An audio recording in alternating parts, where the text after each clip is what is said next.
Hello, Augies Worldwide. I'm Dave Kassler, amateur radio call sign KE0OG, here with another episode of Ask Dave. Today we're going to relay a story from an Augie about, we'll call it the mystery of the 17th harmonic.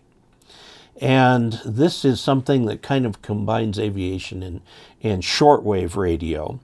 The FAA one day was getting complaints from aircraft out over the Atlantic, and it was on an aircraft frequency at 132.26 megahertz. Okay, that is now the FAA transmissions. I know this seems very old-fashioned, but there's still reasons for doing this. These FAA transmissions are amplitude modulated, AM. Not FM, not digital, but AM. And the stated reason for doing that, the actual real reason, is because they've been doing that since AM radios were invented back in the 20s and 30s and have just never changed. Okay, now the stated reason for doing that is if there are two people transmitting at the same time on the same frequency, the controller can actually hear both under many conditions and can, react, say, you go ahead first, you go ahead second, and so on. And although I will tell you, I've heard people, in FM we call that doubling. If you have two about the same strength stations, it will sound to the receiver as just garbled, and you know that there's been doubling. But what happens in FM, if you have a stronger signal and a weaker signal, the stronger signal will do what is called capture the receiver, and so you won't hear the weaker signal at all, which is one thing the FAA is worried about. Anyway, there were some aircraft flying over the east coast of Florida, about an hour due east of our transmitter site. This is from the shortwave station people.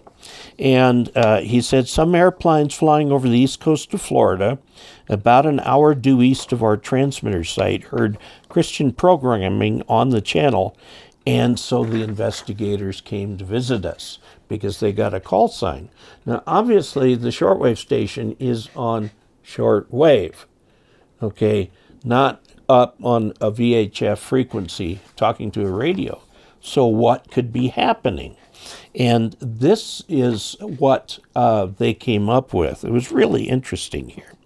They showed us some sophisticated spectrum monitors in one of their vans, and while listening to the audio, I heard Radio Prague International. No doubt that was us. The radio stations take turns kind of transmitting each other's stuff because different times of the day the ionosphere goes to different locations. BBC is famous for this, having relay transmitters all over the world, and many of these relay transmitters would transmit shortwave listening signals from many different broadcasters, sometimes on many different frequencies. One of the biggest relay sites used to be in Bonaire, which I believe is down in the Caribbean. Okay. As it turns out, our frequency of 7780 kilohertz beamed to eastern North America and Europe was producing a very weak 17th harmonic on 132.26. If you multiply 7.780 times 17, you get 132.26. 17th harmonic. Well, these shortwave stations, some of them broadcast enormous amounts of power. And if only 1 watt gets up on that frequency up there, it can still be enough to interfere with communications on that. Okay, by the way, harmonics has been an interesting, fun thing. If you've looked at Kevin Loffin's channel or mine, he was talking about harmonics, and I wrote a comment that the first harmonic is the fundamental. The second harmonic is double. The third harmonic is triple. The fourth harmonic is 4 times, and so on. And there was a lot of, well, I like this better, I like that better. And I went and looked in the ARRL books, in the handbook, and in one other book, and the license manual, and could not find anything that said definitively that the nth harmonic was n times the frequency f, not n plus 1. So I will just go with what I've been taught, which is that the 17th harmonic is 17 times the fundamental frequency. It says, between our engineers and theirs, we came up with a plan to switch frequencies when the 822 season began on March 27th. The shortwave broadcasters do all their frequency adjusting 2 times a year. Okay, they do it in March, and then August, September. They do it in September.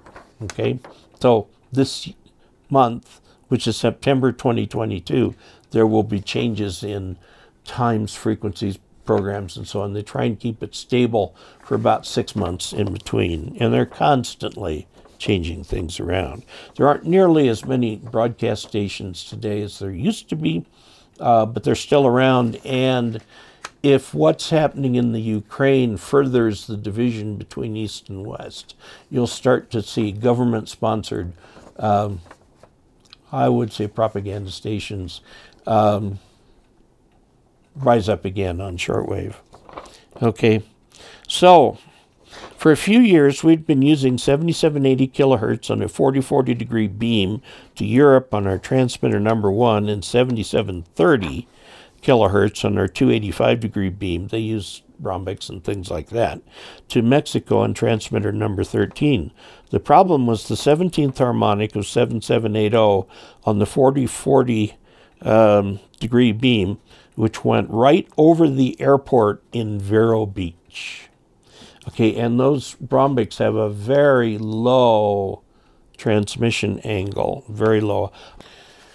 I once modeled a rhombic in the software that models antenna transmission patterns, and it showed a very low takeoff angle from that rhombic. They can go for a long ways. That's why they're popular for big broadcasters and stuff.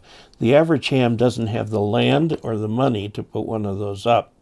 They need like 120-foot telephone poles and 4 of them, and you cannot put up a rhombic with at least 3 acres of land to put up a simple rhombic, and then that's only pointed in one direction. And you can't rotate something that big, but they are very, very high gain. Okay, so their transmission went right over the airport at Vero Beach. So they came up with the brilliant idea of switching transmitter 1 to 7730 kilohertz. So even if it produced a 17th harmonic, it wouldn't interfere with the aircraft channel. And then we switched transmitter 13 to 7780 because the beam in the westerly direction would not interfere with aircraft flying over the East Coast. So now we're in harmony with the FCC, the FAA, and airplanes. By the way, the folks from the FCC and the FAA could not have been nicer to us. They'd been trying to find the source of that interference for weeks, and we were glad we were all able to work together to solve a big mystery and come up with a solution that was fairly easy to achieve and did not confuse our listeners very much either. So here is a picture of the people who were involved, this is the FCC and the FAA guys who were coming out there with their vans. You can see the big transmitting antennas in the background there for this shortwave station, which for its own programming concentrates on some Christian programming. And also it looks like apparently it at least relays Radio Prague International. So there you have it, kind of a fun story of persistence in tracking down a problem that at first couldn't seem even possibly related. 17th harmonic, if you've got a 50,000 watt station, the 17th harmonic could be just a few watts at most, but it could still be enough to interfere with aircraft communications. So there you have it, a fun story that came to a good resolution for everybody concerned. And the good resolution came about because of extraordinary persistence on the part of the FAA, the FCC, and the people who are at this station. And I'm trying to figure out, this is from Jack N4ACD, who wrote this to me. And, it's WRMI. WRMI is the station.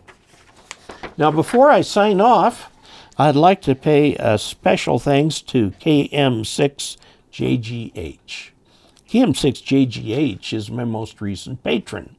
Now, a patron is somebody who signs up with patreon.com to help to financially support this channel by providing a small donation every month. Small, it can be as low as $5, $2, $10, whatever it is that you would like to support. If you would like to do this too, go to patreon.com/KE0OG and pick something that works for you. I'll get a notice and I'll make mention on the air and give you thanks for the support that makes this channel possible. And until we next meet, 73.